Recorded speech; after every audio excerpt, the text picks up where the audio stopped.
What's up, Delio? Coming to you again. Welcome back to DelioT2K.com. In this video, I'm going to talk about my experience. I finally tried the MPC37, and this is coming from mainly I used the MPC61, so the 37 was actually a different type of a change of pace for me. Reason being is the first thing I did from coming from a 61 to a 37 is a different muscle memory. So the buttons are arranged in different ways. That kind of throws me off. The play buttons and stuff like that. There are buttons underneath the screen that weren't there before. Whereas on the 61, those similar buttons are on the side. So it was a different bit of a learning experience and learning curve working with that different form factor. The only thing that was very similar is the screen and the four knobs, Q knobs on the right, and the jog wheel on the right with the push down. That was pretty cool. That was good, but then other buttons kind of threw me off, so it took me a little bit to kind of learn where things are at. That's the only issue I have with the 37 from the jump, was that the buttons were in a different place. Definitely the form factor is nice. It's growing on me as far as form factor. If you ever been to song camps, like, you could tell me in the comments below, but if you ever been to a song camp and you're bringing your equipment there, like the last song camp I went to, I brought a whole MPC Live and controller thing. And to be blunt, a lot of times in these song camps, there isn't a lot of space to work with. You might get a little corner somewhere, a little bit of space. The ones I've been to, you don't get a lot of space to work in. And so don't make the mistake like me and try to bring the studio to the song camp, because the song camp isn't going to accommodate it. But if you bring something smaller, that's why laptops and FL Studio is so convenient in song camps, because all you gotta do is open up your laptop, get your mouse, click around, and you're cooking.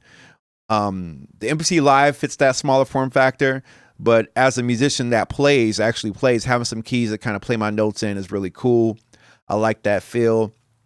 And I worked with it in standalone and then hook it up to software. Worked with it in standalone mode. It's a good thing. And so what I think is nice for people who don't necessarily play or very proficient players or very advanced is that you don't have so many a bunch of keys to worry about. You just got those right there to kind of play some melodies. And to be honest, I would rather drag the 31 around in the hard case than the 61 any day. In my situation, the MPC K61 is like my main keyboard in my room. And that's the thing. When you get to a point, it's a good idea to have your main equipment stay at home and your gigging equipment separate, because that way you don't have to unhook and tear stuff down. You can keep it right where you need it to be at. So you can keep your main controller at home, take your gigging stuff out without interfering the two. Don't worry about no cables. Have your cables already packed up. Don't be borrowing cables from the other, because it's going to throw off your whole kit. And so in that case right there, it's definitely growing on me. It's a fun size device. You know, it doesn't have all the frills and chills that a 61 does have, and I think the price point definitely calls for that. It's growing on me. It's growing on me, and who knows? I may get my hands on one for field use, but I'm actually happy with my live one. It's getting crazy now. Just the transition from not having any of these, from my first MPC being an MPC Live 1, I totally missed the 2000 and 3000 and 4000, 5000 era. And these things people are buying them. And if you want me to teach you about how to use these things, let me know. I'll be glad to. Just drop me a comments below. I'm looking for topics. I'm doing a lot of content like this, and I want to talk to you about the MPC and also demonstrate the MPC.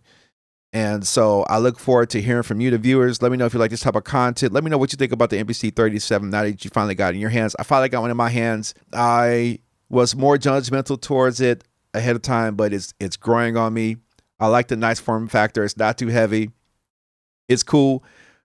To me, it's just another MPC K61. It's very similar, but it's its own thing. And I think this is probably going to hit a very niche market that doesn't need the whole 61 key experience. It's not the X by a long shot, but it still has a pocket. I think this is a good pocket. Like if I had this thing when I was 14 years old, it'll be a whole different thing. All right, I'm done talking. Stay tuned for more content from Delio T2K YouTube channel. I'm Delio. Peace out. Make sure you like, comment, and subscribe, and help me get to 100K subscribers. I'm trying to do it in 2024 this year, and I need your help, so hit that subscribe button. I'm out.